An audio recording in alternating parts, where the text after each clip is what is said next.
Bonjour, bienvenue à tous dans l'atelier FPS Airsoft. Aujourd'hui, je suis là pour vous présenter une réplique de Chris Vector, non pas de chez Crytek ni de chez Eka, mais de chez Coyote, la G2.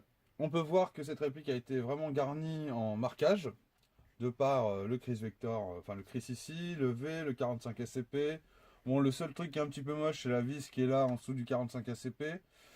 Mais bon, rien de dramatique. De l'autre côté aussi, on a aussi les marquages à ce niveau-là. Le levier d'armement qui est totalement factice, mais qui est sympa car il est là. Le ball catch aussi. Les mires, hop, hop. Donc en polymère, hein, tout ça. La crosse pliante. Hop. Par contre, ce qui est un peu gênant sur cette réplique, c'est qu'on a un mélange de Gen 1 avec de Gen 2. Donc on a l'avant de Gen 2. On a le sélecteur moitié Gen 1, gâchette Gen 2 et cross Gen 1. Donc bon, pour les puristes, ça va peut-être poser problème, mais personnellement, la réplique est propre, il n'y a aucun défaut, quelques traces de moulure par-ci par-là, mais franchement, rien de dramatique. Donc voilà, la réplique est fournie avec un chargeur long, un chargeur court, le chargeur court 55 billes et le chargeur long entre 110 billes, 120 billes, je ne sais plus exactement. Donc on peut voir pas mal de marquages, hein. Le marquage Glock surtout, le 45 ACP, le Chris Vector, là aussi encore le Glock. Pareil pour le petit, Glock aussi, ici aussi. Vous me direz c'est que du marquage, mais il y en a qui aiment ça. Et là pour le coup, moi qui de base je m'en fiche un petit peu, là je trouve ça assez sympathique. Voilà quelques traces de moulure sur le chargeur, rien de dramatique, hein. Voilà, c'est bon, un petit coup de ponçage, et puis voilà, c'est parti quoi. Hop, après avoir parlé des marquages, on va la passer de suite au chrony pour voir ce que ça donne. Hop, hop. Alors nous voici pour le test chrony.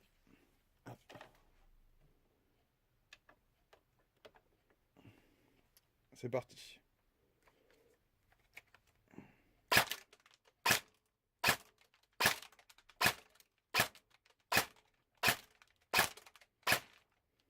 Voilà. 10 tirs, ça suffit.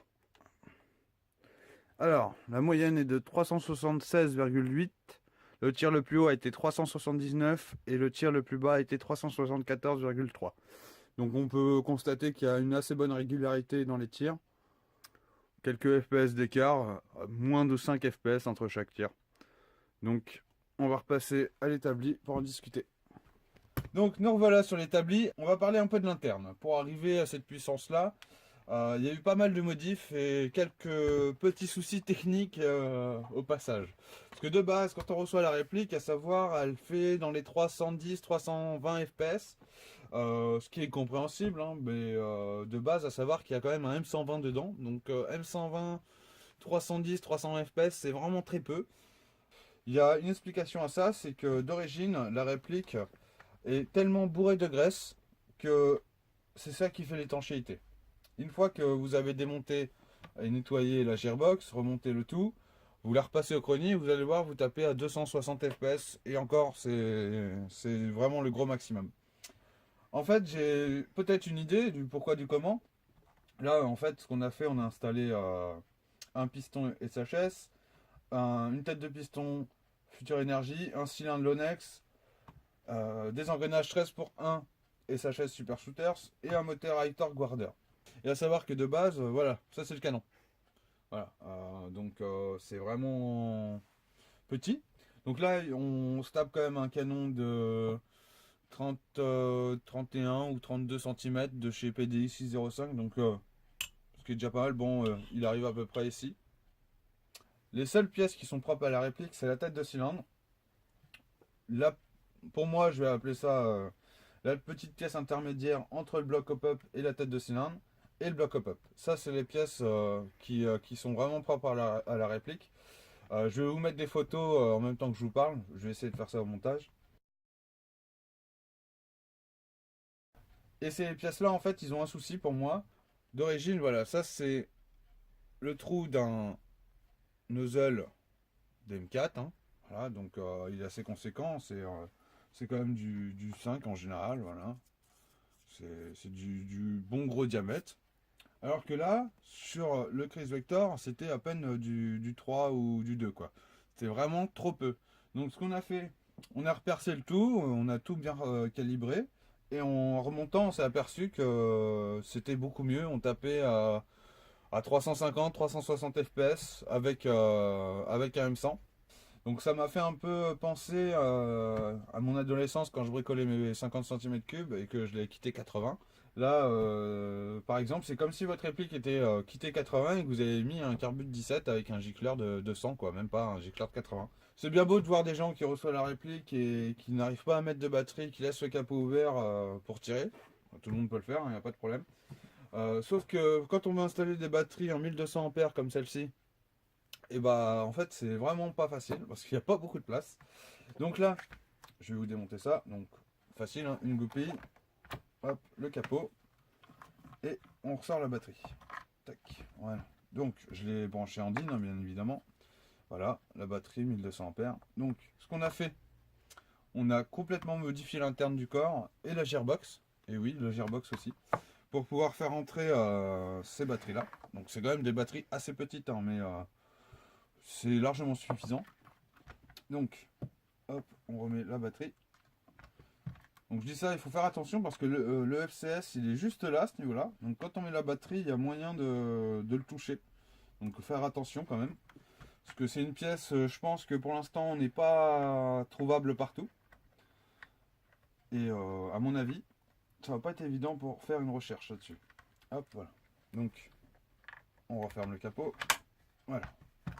Petit test de tir en semi.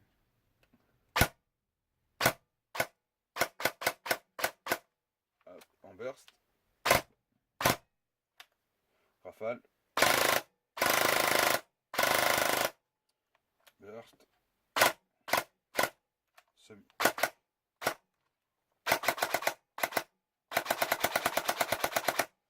Voilà.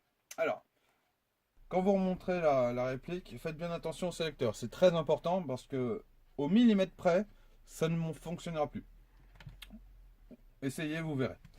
En fait, là, la réplique a quand même une assez grande course de détente. Donc, voilà. Donc, il y a bien 1,5 cm. Hein.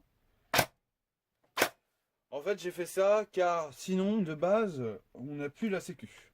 Donc, je pourrais avoir une course, j'appuie à peine, ce soit tactile, quoi. C'est pas le but.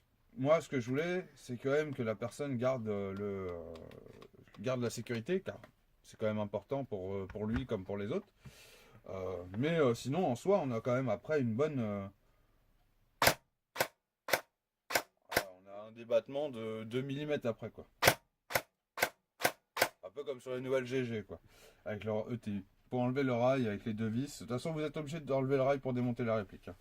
Une fois que vous avez enlevé le rail, vous avez deux vis en dessous qui va vous permettre d'enlever le bloc de détente où est caché le micro switch.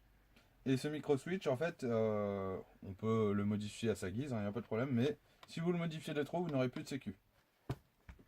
A savoir que cette réplique là m'a coûté dans les 530 € avec 5 chargeurs supplémentaires. Effectivement, c'est un certain prix, mais quand on aime, on ne compte pas, comme on dit. Là, on a une réplique de qualité pour moi. L'externe est vraiment au toucher et vraiment propre. Il y a quelques traces de moulure par-ci par-là, par exemple là, surtout. La base est vraiment de chez Ares. Hein. Celui-là qui me dit que c'est pas du Ares, effectivement, c'est pas marqué dessus. En sortie de boîte, quand on démonte, c'est du Ares pour moi à 100%. On retrouve le même typé de MOSFET. Le moteur, c'est du Ares. Sur les engrenages, on a le petit aimant du MOSFET de chez Ares. Le piston, la tête de piston est de la même couleur, en espèce de marron bizarre qui est du Ares. Moi, personnellement, j'adore cette réplique.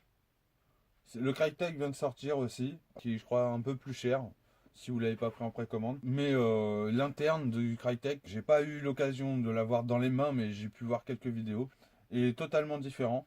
Et il y a beaucoup de pièces qui sont propres à la réplique, vous me direz comme celle-là. Hein. Je pense qu'il doit être plus compliqué à démonter. Là, il vous suffit d'un tournevis et d'une clé Allen pour le démonter entièrement.